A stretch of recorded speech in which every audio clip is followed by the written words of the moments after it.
Magandang araw sa inyong lahat. Andito na naman tayo sa ating sa continuation ng ating lectures para sa cookery. Okay, grade 7.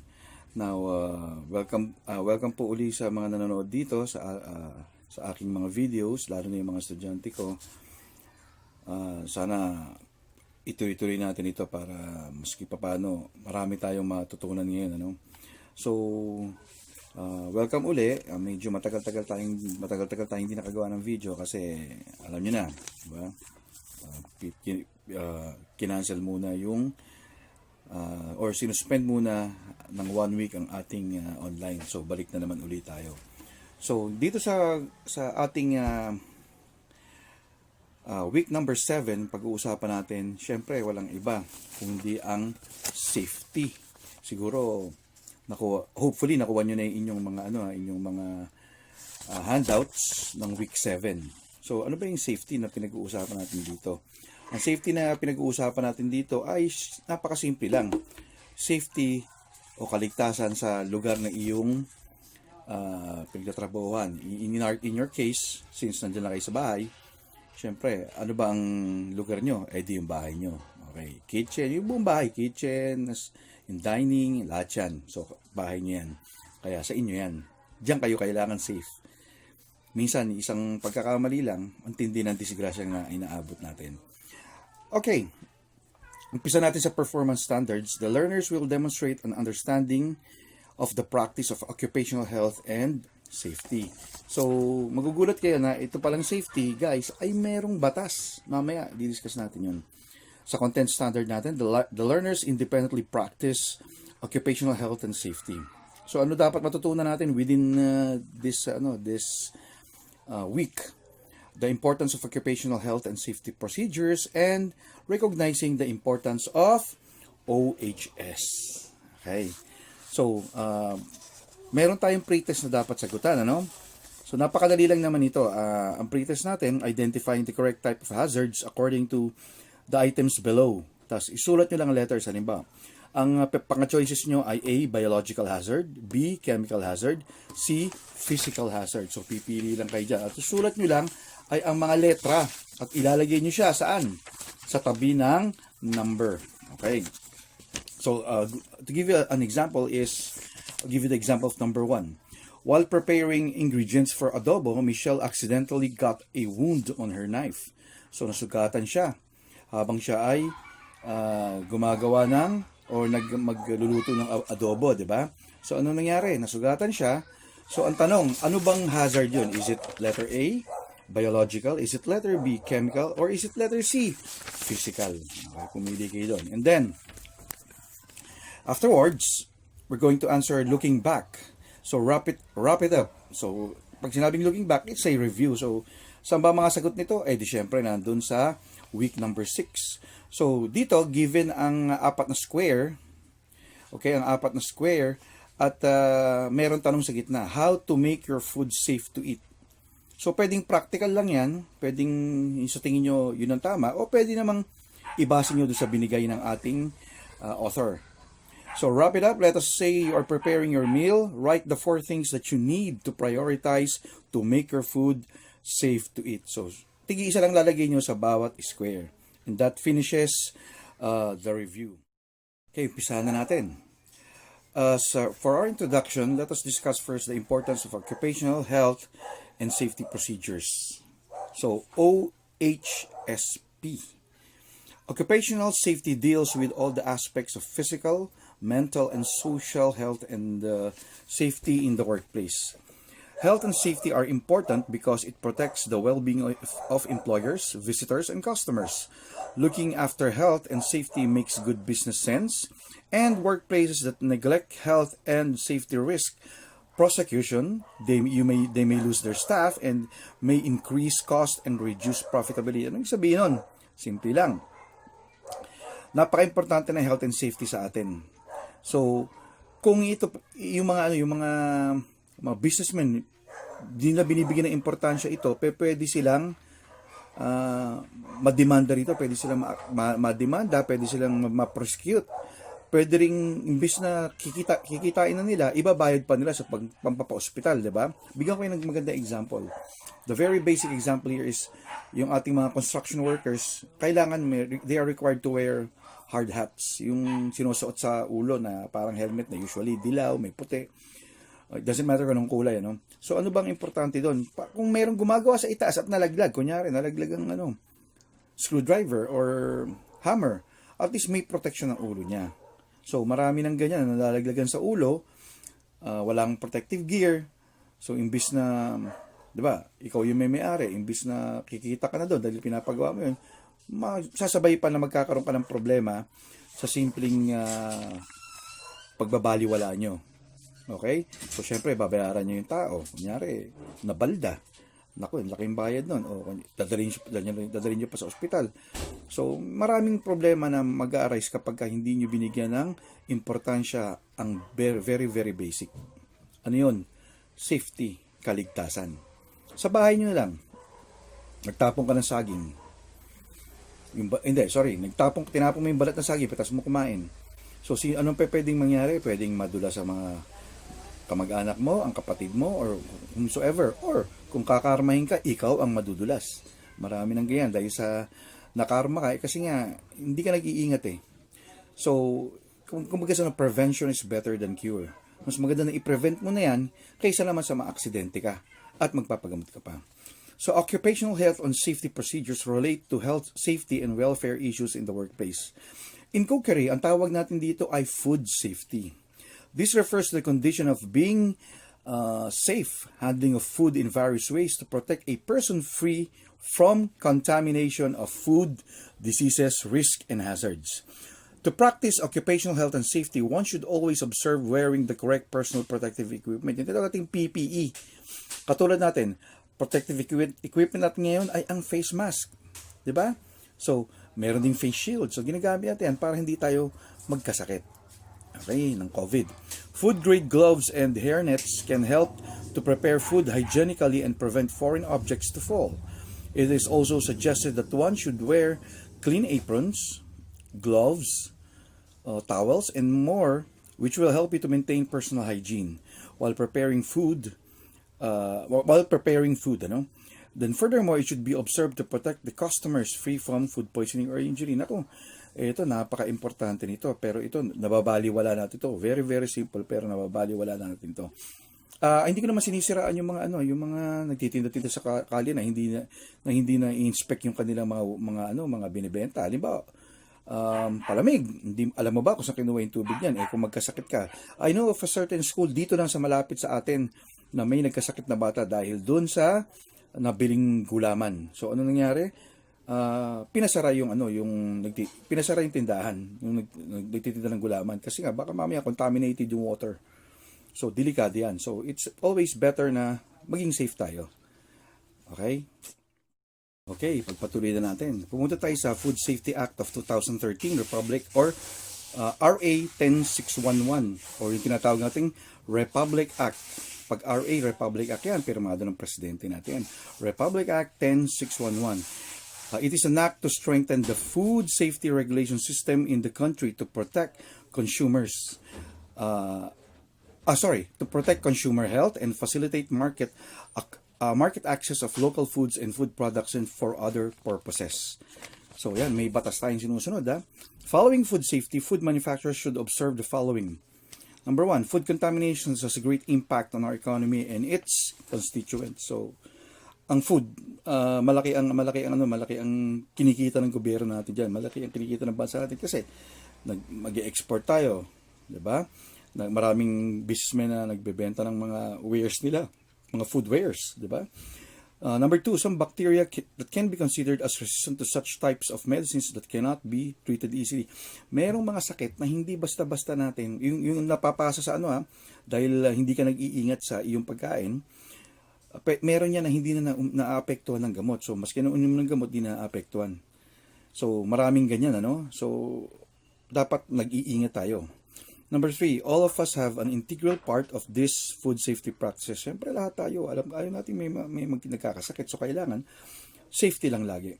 And number 4, consumers should have proper knowledge or ideas on how to choose the right food to eat to maintain the food safety status in his or her household, office, community, and environment. So, hindi lang sa bahay nyo to, sa lahat ng lugar, dapat safe, i-practice natin ang safety. Then, we have three main processes in maintaining food safety on hand. Ito yung tatlong process na kailangan bigyan natin ng consideration kasi dito kinukuha yung mga pagkain natin. Number 1, primary and post-harvest stages. This happens from the farm, poultry, and other types of agricultural service that harvest food for the table. This constitutes the Department of Agriculture, or DA, and other agricultural companies involved in the process.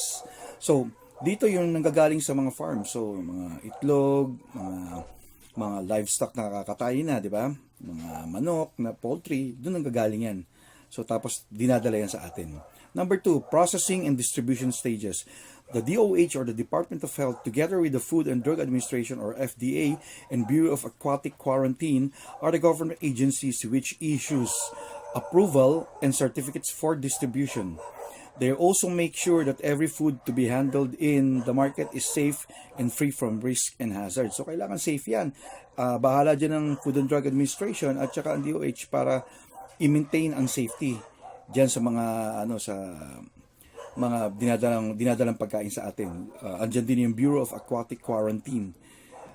Halimbawa, pagka bibili kayo ng baka sa o baka o baboy na na karne sa palengke, makikita nyo, kung napapansin nyo, tinatatakan yan, ibig sabihin safe yan. Kasi hindi rin natin alam, baka mamaya kung saan lang kayo bumili, yung pala botcha pala. Do you know what botcha is? Ang botcha ay namatay na animal tapos kinatay pa, kaya double dead.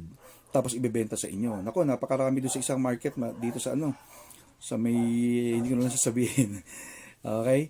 So, malapit sa may EDSA, dami nagbebenta doon, lagi nahuhuli yan. At pag binenta yan, napakababa. Kaya maingganyo kang bumili kasi ang baba ng presyo.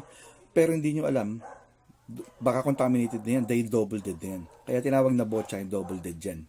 So, yun ang huwag nyong bibilin. Baka magkasakit kayo ng, di bali kung diarrhea lang ang maabuti nyo. Kung hindi lang diarrhea, laking problema niyan. And number 3, food service stages. The main governing agency is the Department of Interior and Local Government, or DILG. And, syempre, with the help of the local government units, or LGU. Sa atin, LGU natin, syempre, Caloocan. They issue health, sanitation permits, and licenses. Yan, di ba, pag nakikita nyo, may mga tindahan, meron silang permit, binibigay ng barangay. Yun. Okay, kaya nga yung mga nagdadala ng mga naka-cart o naka-motorsiklo or whatever, hindi natin alam kung safe 'yan. Pero lang siguro kakilala niyo yung nagtitinda, pero hindi magiging safe 'yan dahil nga hindi yan na-check. So far kung wala pa naman nagkakasakit sa inyo, good for you. Good for you kung hindi ka matamaan ng sakit. Nung bata ako, mahilig ako kumain ng fishball. Natamaan ako ng hepatitis A noon dahil doon. Mga tusok-tusok, di ba? Kaya mga tusok-tusok ngayon, pinagbabawal sa malapit sa, di ba? Alam niyo yan, malapit sa school, lalo na yung nung elementary kayo. Kasi nga, hindi safe yan. Hindi natin alam kung saan kinuha yan. Katulad nga nung nangyari sa isang eskwela, di ba? Nagkasakit yung bata kasi uminom ng gulaman. Yung gulaman pala, contaminated. Okay? So, yung tatlong main process na to, kailangan bigyan natin ng consideration to kasi doon sa tatlong yan kailangan eradicated na agad ang pwedeng panggalingan ng sakit. Now, pumunta na tayo sa activities natin. Number 1, this is activity 1.1. Identify the correct answers that matches the items on column A and column B. Explain ko sa inyo, So, isusulat nyo lang ang letter. Halimbawa, letter A here is sa column B. Letter A is Department of Health. Letter B is Department of Interior and Local Government. Letter C is PPE. Letter D is Occupational Health and Safety. And letter E is Food Safety. Binibilisan ko lang para Then, pipili ka, ang column A. The question is this. Number 1, this is a government agency that maintains the proper handling of foods or goods to customers. So, government agency. So, ibig sabihin, sa limang binigay ko kanina sa column B, tanggal na ang food safety, tanggal na ang occupational health and safety, tanggal na ang PPE. Dalawa lang ang pwede nyo pagpilian. It's either Department of Health or the Department of Interior and Local Government. So, kung sagot nyo ay letter A, isulat nyo letter A sa tabi ng number. Ayan So, ulitin ko. Letter lang ang isusulat nyo. Okay, let's go to activity 1.2. Dito medyo mag-iisip kayo dito kasi nagulat nga ako bakit mayroong ibang mga tanong dito. Wala naman dito sa sa lectures natin, sa handouts natin ng week 7, ano. So, pag sinabing acronym, ito yung yung ginagamit natin para umikli ang mahabang mga offices or kung ano man, ano ba, University of Santo Tomas, ginagawa nating UST yan. Kasi para maikli lang, hindi mahirap isulat, di ba? So, bakit ba kailangan ng acronym? Simple lang yan, simple kailangan natin acronym kasi ang acronym ay abbreviation. Okay? So, they came from the initial letters na galing din dun sa salitang yon, sa group of words. Halimbawa, yun nga, sabi ko, USFEU, Far Eastern University, o BHS, Bagumbong High School. Yan. So, sagutan natin to, ha. Number 1, the question is, susulat nyo yung buo ito. Wrong spelling, sige, i-consider ko na. Basta, tama yun, tama yung inyong sinulat dyan. Number 1, DILG. Number 2, LGU. Number 3, FDA. Number 4, DOST. Number 5, DOH.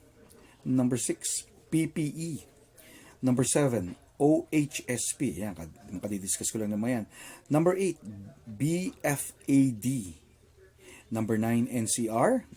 The NCR, nandito. And number 10, DOT. So, sagutin niyo yan sa pagkakaalam nyo, no? And please, bear in mind na dapat tama yung hindi porke, diba,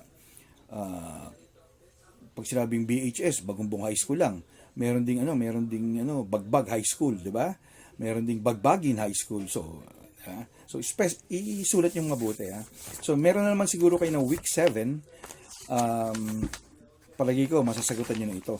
I'll give you enough time para sagutan 'yan. Maya-maya, Then checkan natin 'yan para masaya kayo. Okay, pagpatuloy natin. Pumunta tayo sa food hazards. Food hazard is the real cause of foodborne illness due to the ingestion of food contaminated. If these food hazards will not be taken care of, contamination will occur and will cause illness, injury, and sudden death. So, dito mag-iisip tayo, bakit ba meron tayong tinatawag na hazard? Ano ba yung hazard? Ang hazard, guys, simple lang yan. It's basically a danger or risk. Di ba? Binigay ko nga sa inyo yung kanina, nagtapo ng saging, ng balat ng saging, nadulas. Siya rin na nadulas. Ayun. Di ba? Napakaraming hazards na makikita nyo sa inyong pamamahay. Halimbawa, meron kayong yung hindi nyo na isara mabuti. Yung tubig na ininuman nyo. Ginapangan ng ipis. Ayan, hazard na yan. Tumapo ng tubig, hindi nyo pinunasan, nadulas na naman. Di ba? So, maraming causes yung hazard. Pero dito, we're going to talk about food hazards, yung sa pagkain. So, types of food hazard. Number 1, physical hazard. This can be observed when there are objects not normally found in food that may cause illness or injury to the consumer. Binigyan na example dito is cockroach. Do you know what a cockroach is? Okay? Yung iba, sabi sa akin ng ibang estudyante, Sir, Son Goku. Hindi cockroach yun. Si kakarot naman yun di ba? Carrot, from the word carrot, yung karamihan sa Dragon Ball, kinuha sa fruits at sa mga vegetables, So, metals like staple wires, ito, nadali ako dati nito. Pero hindi ko na maalala kung saan, syempre matagal na. Pero hindi ko naman nalulun, tumusok sa bagang ko. Stapler talaga, as in stapler. Staple wire, hindi stapler, ang laki na stapler. Di ba, staple wire. So, pagbigay sa'yo ng pagkain yun. Ang tanong, pwede nyo ba i-demanda? Yes. Pwede yung i-demand yan. Kung doon kayo mismo. Pero may investigation din yan. Baka mamaya nilagay nyo lang doon para malibre kayo ng chibog. Diba? Then, pwede rin mga stained utensils. Yung kinakalawang na, maraming oil, mga na lumaluma na, tsaka may food residue. Yung mga diba? Minsan, diba? Umiinom tayo sa mga restaurants, diba? Minsan nalalasahan mo, maski sa bahay, nalalasahan mo, hindi na hugasan na mahusay itong baso, lasang sabon. Yan ang example nun. Pangalawa, chemical hazard. This occurs when chemical compounds are used, frequently in the food supply chain or facility. To prevent this, it is advisable to make use of proper labeling of bottles, canisters, of all ingredients and other supplies inside the kitchen. So, pag tinanggal nyo na sa main na lalagyan, lagyan nyo lang pangalan. Simply because para nababasa at alam ng tao kung ano na nalagay doon, ano. Kayo ba, nasubukan nyo na ba na, ano, na uminom ng kape or kape or hot choco or juice, tapos ang nailagay nyo asin, iodized salt. Nangyari na sa akin yun. Pag inom nyo yan, what the heck, di ba? What the heck? So, ibig sabihin, buti yung asin lang, di ba? Bubuga mo lang yun. At least linis yung ngipin mo, wala nang sakit, di ba? Tsaka ito, makinis, masarap dito. Di ba? Nagbumumog tayo ng asin, di ba? Pero yung may kasamang kape o may kasamang tsokolate, ang mangyari, timpla ka na lang uli, huwag ka na magreklamo, kasalanan mo yan. Chemicals should be stored in separate areas away from food products and packaging materials. Ito magandang example. Ito nangyari talaga ito. Sugar was unnoticeably interchanged to oxalic acid in your favorite milk tea. Sa milk tea ito yung mga mahilig uminom ng milk tea. Sa milk tea ingredients because there is no correct label and both have the same texture. Ito ang nangyari guys dito. A few years ago, no? Siyempre hindi ko na maalala. Tagal na yun. A few years ago, pero ito lang yun, ano? Hindi siya lalampas ng 2016. Something like that. 17. May nalaso na, na mag-asawa, namatay yung lalaki, yung babae, nabuhay. Pero dinala sa ospital, na 50-50 pa. Bakit? Kasi, bumili sila ng, milk tea. Bumibili naman sila dati doon. So, nun lang nangyari, kasi yung oxalic acid, ang panglinis yun panglinis. Parang asukal. Okay? So, ano nangyari? Nailagay nung may-ari, kasi yung may-ari, pagkalinggo yata siya nagbabantay. Parang gano'n ang alam ko kwento. So, yung kanyang, hindi pahinante, yung kanyang taga-serve ng ordinary days, siguro hindi nalagyan ng pangalan, nilipat doon. So, akala siguro ng syempre, tuwing Sunday lang, akala niya, sukal, na ilagay niya doon sa So, doon namatay doon, bumula-bula bibig, suka ng suka, di ba? Kasi, yun nga ang problema. So, please bear in mind na hindi ganun kadali kapag ikaw ay nadali ng chemical hazards. Minsan, diretso ng yan. Hindi na ospital, sementeryo na. Okay, so mag-iingat tayo kasi nga, pagka ganun, lagyan ng pangalan, very, very dangerous. And the last one is biological hazard.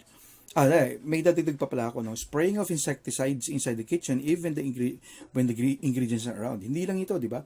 Nag-i-spray ka tapos may tubig yung pet mo, yung aso o yung pusa. O baka mamatayan dahil na-sprayan mo yan, di ba? Dito nga sa amin, syempre may pusa ako, may mga aso rin kami. Ayoko nang nag-i-spray ng basta-basta. Takpan dapat yung inuman. Baka mamaya madali, kawawa naman yung mga pets ko. Then biological hazard. This normally happens when bacteria or viruses exist in contaminated food. Example, raw meat that is not fresh and mishandled. Yan, ito binigay example, botcha. Then rusty and damaged canned goods. Yung mga canned goods nyo, akala nyo safe kayo doon. Pag yan may kalawang na, huwag nyo nang buksan yan. May kalawang na loob niyan. Pag napipipi minsan yan, dyan nagde-develop yung rust niyan. So, ingatan nyo, tsaka syempre, masyadong matagal na. Masyadong expiration date, lampas-lampas na kayo, ayaw nyo pang buksan, hinahayaan kayo, ano nangyari? Di kinalawang, hindi nyo na makakain. Okay, ang susunod naman natin iti-take up ay ang ways to make food safe. Paano natin ma-maintain na ang ating pagkain ay laging ligtas tayo, no? So, number 1, keep clean. Make sure that the kitchen is clean. After cooking, you should clean up your station and make sure that tools and equipments were properly clean and sanitized. Wearing of the correct PPE should be observed with proper personal hygiene. Washing hands, very, very basic. Washing hands, napaka-importante. Is a big factor in this matter to make sure that the germs or bacteria will not pass on to the food. Number 2, separate raw and cooked food. So yung mga naluto na, iwalay nyo sa mga hindi pa naluluto. Pwede ma-contaminate yung luto, pwede ring ma-contaminate yung hindi luto, ano? Napanis na yung kanin yung ulam na naluto, tapos pwedeng mag-transfer yan dun sa hindi pa nalulutong pagkain nyo. Okay, make sure that the raw meat like beef, pork, and chicken are placed in separate containers to avoid cross-contamination. Okay, so lipat siya. It is advisable to make use of different knives and chopping boards for raw meat. Ito medyo hindi practical. Siyempre, kung mahirap ka lang, bibili ka pa ba ng isang set ng mga kutsilyo, di ba? For raw meat, vegetables, fruits, and cooked meats, and bakery or dairy products. Number 3, prepare cooked meals correctly. Make sure that the meals are cooked properly with the correct temperature. It is advisable also to reheat the cooked meals at least 3 times. So, pag nag-iinit kayo, 3 times, paulit-ulit. So, minsan, sabi ng mga anak-anakan, ano ba yan? Repeat na naman ulam natin. Pero we're talking about safety. Pag nag-iinit kayo, iinit nyo ng iinit hanggang kumulo siya as much as possible para mamatay ang mga bacteria. And lastly, do not practice overusing of cooking oil. Ang cooking oil, pag madumi na, tapon na yan. Delikado yan. Number 4, keep food at a safe temperature. Ang mga dapat, lahat ng dapat ilagay sa ref, ilagay nyo. Yung mga pwedeng hindi ilagay sa ref, huwag nyo ilagay.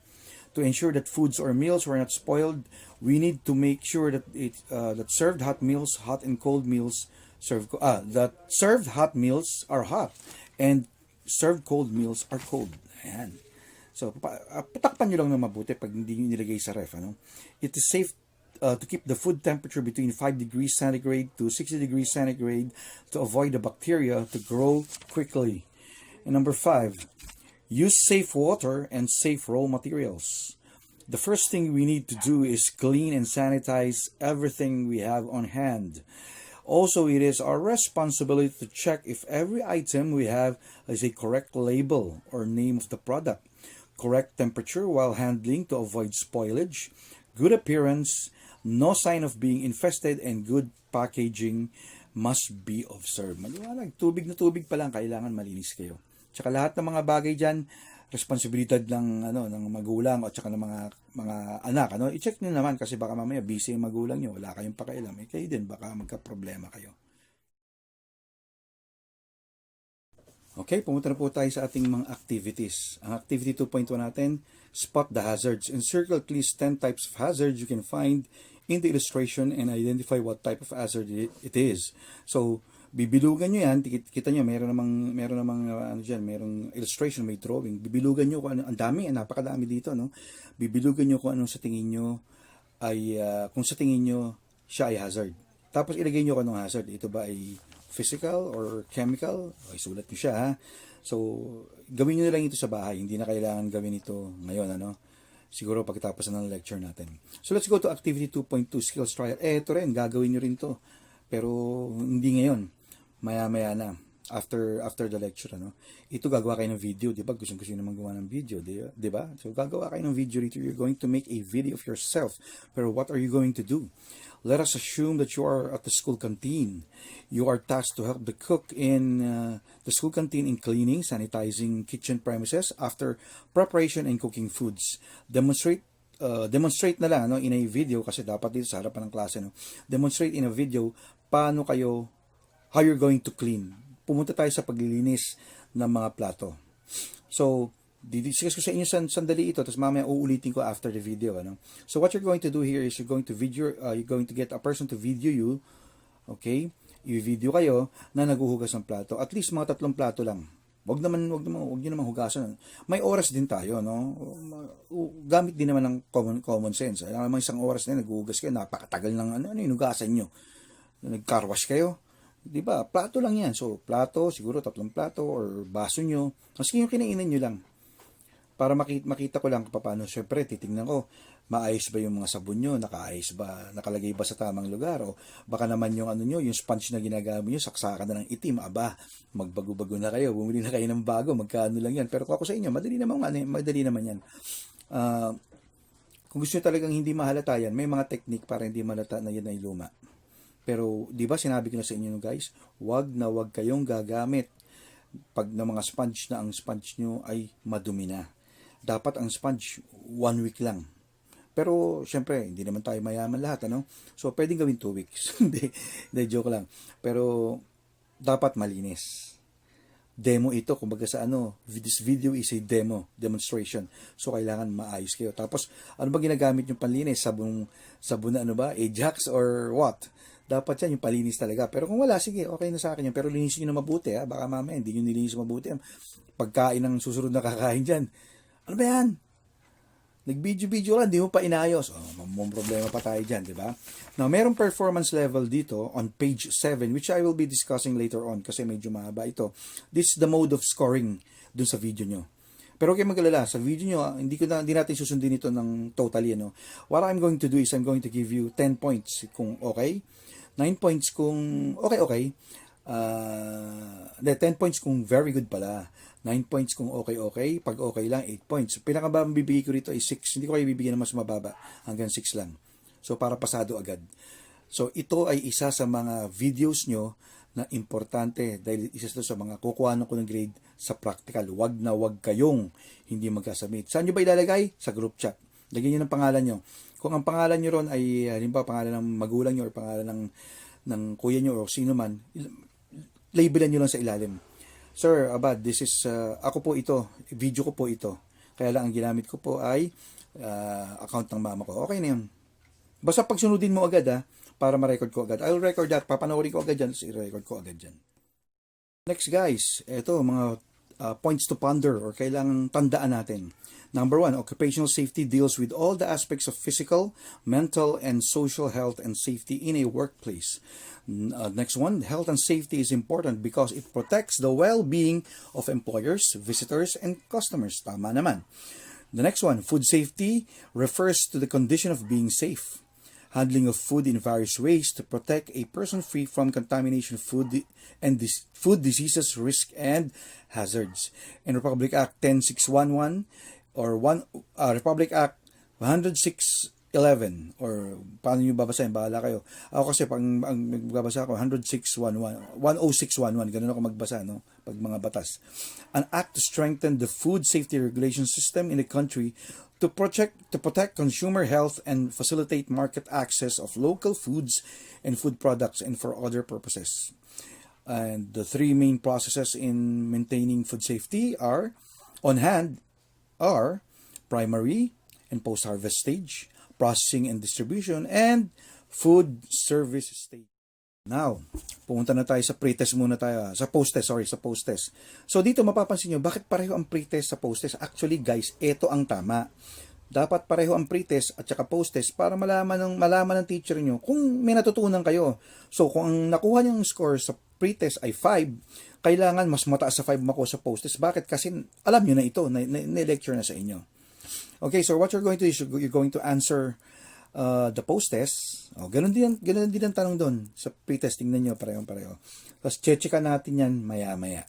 Okay, checkan natin yan. Dapat ang post-test mas mataas sa pre-test. Ayan good na yan.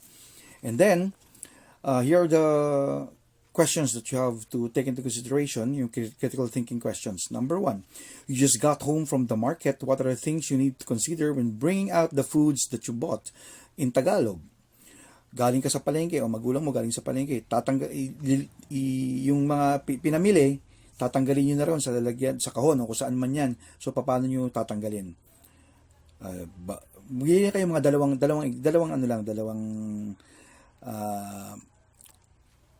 considerations lang. Ano ba? Siyempre, ibabato nyo ba yung mga dilata?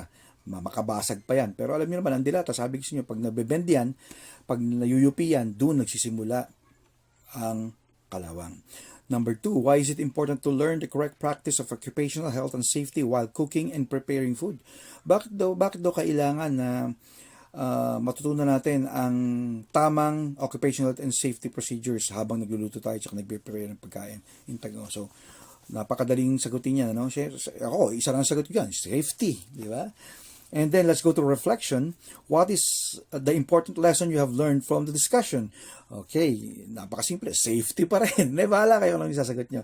And number 2, why is it important for you to recognize the occupational health and safety procedures? Pareho lang yan na number 2 sa check your understanding. So, you can answer the same, or safety. Puro safety na lang tayo, safety. So, dyan natatapos ang aking video, and then after this, babalik pa tayo, magdi-discuss pa ako, marami pa tayong checkan. Mga activities na checkan natin yan. Paalala ko lang, wala po tayong isasabit ngayong week na ito. Okay, wala tayong sasabit ngayong week nito. Ang week na ito, ang mangyayari po ay kukunin nyo lang yung week number 8 nyo sa Friday.